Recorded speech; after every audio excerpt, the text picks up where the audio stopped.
Now, millions of men across Britain are suffering from a silent epidemic of loneliness. That's according to new research from the commission set up in the memory of murdered MP Jo Cox.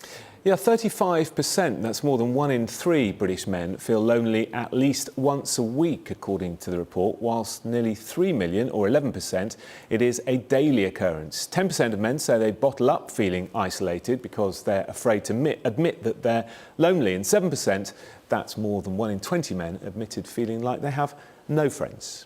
Well, joining us now is the founder and director of the Stress Management Society, Shah. Good morning to you, Neil. Good morning.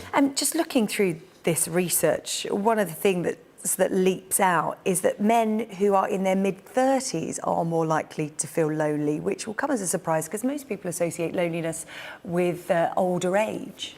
If you think about what's happening in your mid-30s, there are significant life changes. You probably find that most of your friends are in relationships, having families. Time is dedicated more to kind of the family unit than socialising with your friends. So let's say you're not in a relationship, you don't have a family, those feelings can be really exaggerated. And you can feel very isolated. Yeah, absolutely. And Neil, you have a particularly personal resonance with this, and it's why you set up the Stress Management Society. What was your experience in your late 20s, early 30s? So I set up my first business when I was 24, turned it into a very successful multinational business, won the Young Entrepreneur of the Year award, and enjoyed a period of extreme success in my life. By the time I was 28, I'd crashed, burned, gone bust, lost everything, which wasn't just my business and my money, it was also a lot of the people I considered to be my closest friends.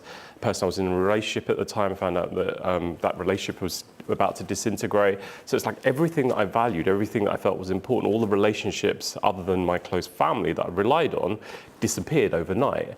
And I kind of felt like I had nothing left. And it's an awfully isolating place to be. Firstly, you're going through kind of a period of depression, if you like, and you don't really have people to turn to. And also, holding your hand up to admit that you're not coping is not something that most, late 20, early 30-year-old guys are willing to do, because it can be seen as a sign of weakness. Also, being lonely isn't the same as being alone, is Absolutely. it? You can be surrounded by people all the time, and on the face of it, you can seem a very sort of gregarious, life and soul of the party kind of person, but actually feel very lonely deep down.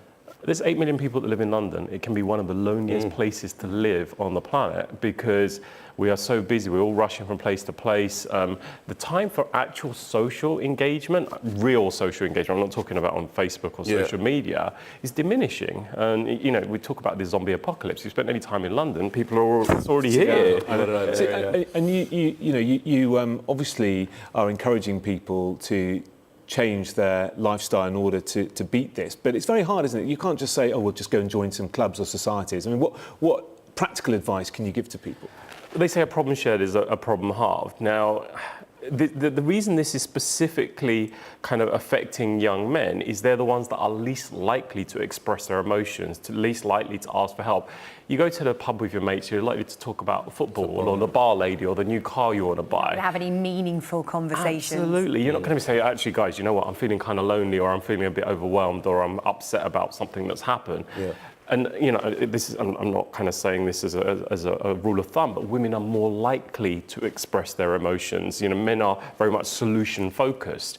There's a problem, how do I fix it? Now, with things like loneliness, there isn't a quick fix. You could join clubs and socialise, but actually there isn't a simple solution. Papering over the cracks if you do that a lot of the time, aren't you? Yeah, absolutely. And it's actually, the most important relationship is with yourself. And that's where this stems from, because it's one of the things that you've already mentioned. It's not actually that you are alone, it's the perception of loneliness. And what we got to bear in mind is your subconscious mind cannot differentiate between what's real and what's perceived. If you imagine you're alone or lonely, you are physically going to react as if that's actually happening, and that's where you go into kind of all the symptoms of anxiety or depression or stress or whatever else. Well, Neil, really interesting to speak to you. Thank you for sharing your experiences, and even if you don't think that you suffer from loneliness, perhaps just asking the right questions of the people around you to find out if they're okay is a good starting point as well. Neil, thank you very much.